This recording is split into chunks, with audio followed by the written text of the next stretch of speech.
Hello बच्चों, आप सभी का स्वागत है मेरे चैनल आकाश मैथ्स क्लासेस में। और आज मैं आपके लिए लाया हूँ कक्षा 10 का द्विघात समीकरण का जो कि पार्ट 4 है।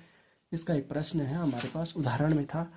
तो यह प्रश्न भी कई बार पूछा जाता है परीक्षाओं में। तो चलिए, यह प्रश्न हमें यहाँ पे क्या ज्ञात करना है कि हमारे पास गुणनखंड द्वारा समीकरण के मूल, अर्थात मूल और शून्य दोनों एक होते हैं। तो हमें वहाँ पे मूल ज्ञात करने हैं इस समीकरण के। ठीक है, तो चलिए इस प्रश्न को शुरू करते हैं। और पहले हम क्या करते हैं, इस प्रश्न को लिखते हैं कि हमारे पास हल में क्या हो जाएगा। हमारे पास है, प्रश्न है 2x² है, 5x है, धन 3 बराबर 0।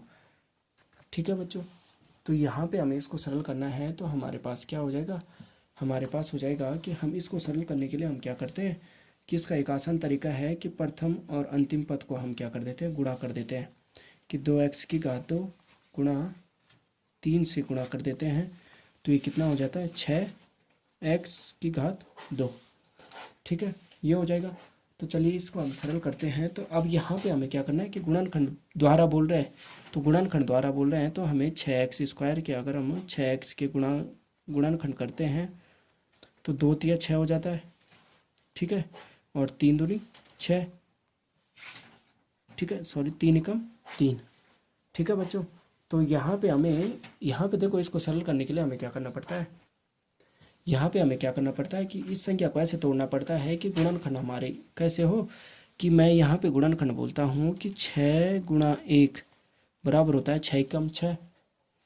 ऐसी संख्या के गुणनखंड लेने हैं कि जो कि गुणा करने पर प्रथम ए बी सी है, ए और सी पद से गुणा होने पर मान आए उतना, और घटाने पर हम जब उस संख्या को घटाए तो हमारा मान कितना है, बीच वाला पद। हमारे यहाँ पे कौन सी यहाँ पे द्विघात समीकरण क्या है, ax² है प्लस bx है प्लस c है बराबर होता है 0। तो ax², bx धन c बराबर कितना है, 0 है। तो ये हमारी द्विघात समीकरण है। तो इस द्विघात समीकरण के अनुसार हमारे पास प्रश्न दिया रहता है। तो हमें यहाँ पे क्या करना है कि चलिए इसका फॉर्मूला क्या हो गया कि ax² को गुणा करते हैं हम c से, तो ये मान आता है हमारा ax² और c। ठीक है, और फिर हमें a और c के ऐसे गुणनखंड करने पड़ते हैं, a और c के ऐसे गुणनखंड करने पड़ते हैं कि हमारे पास मान तो आए उतना, कितना, ac। पर हम जब a और c को जोड़े या a में से c को घटाए तो हमारे पास मान कितना आए, b आए। ठीक है, ये हमारा कितना है, मान b आए। तो ये हमें यहाँ पे देखना पड़ता है। तो चलिए इसको हमारा क्या हो जाएगा कि मैंने बोला कि यहाँ पे आपको मात्र ये देखना है कि देखो 2 तिया 6 तो हो रहा है। अब 6 एकम 6, तो 6 में से 1 घटाओगे तो 5 आएगा, और 2 × 3 कितना होता है, 6 होता है। तो अर्थात मतलब हम 6 में से 1 को घटा सकते हैं। तो हम क्या करते हैं कि हमारे पास समीकरण है 2x² ऋण 5x धन 3 बराबर है 0।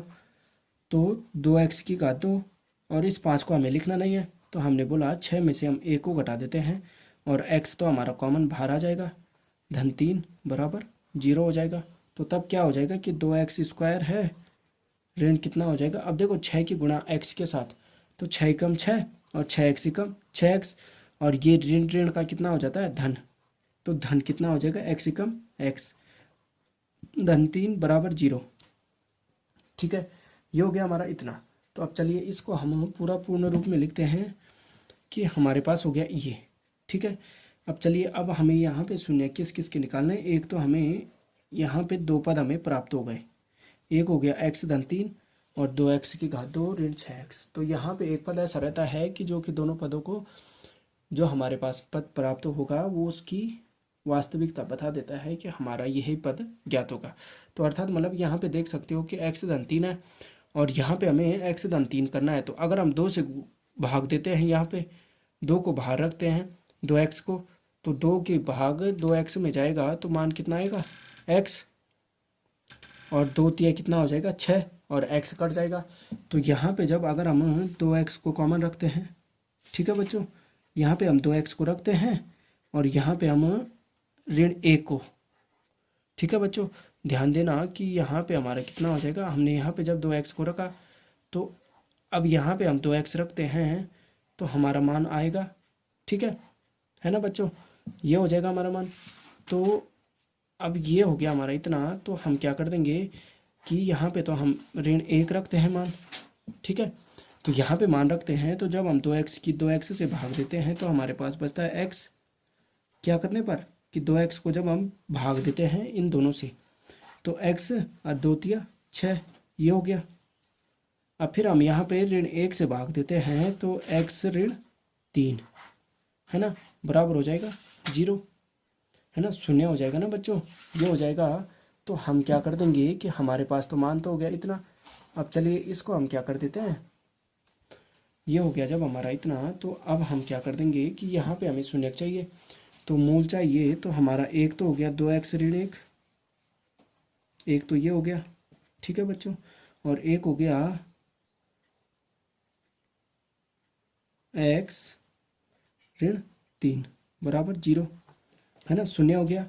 तो अब जब हम 2x ऋण 1 है बराबर करते हैं 0, तो हमारे पास मान कितना आ जाता है कि 2x बराबर, अब देखो पक्षांतर होगा 1 का, तो ये तो धनात्मक हो जाएगा, और तब हम x बराबर करते हैं तो ये तो हो जाएगा हमारा 1/2, ठीक है बच्चों, ये हो गया हमारा 1/2।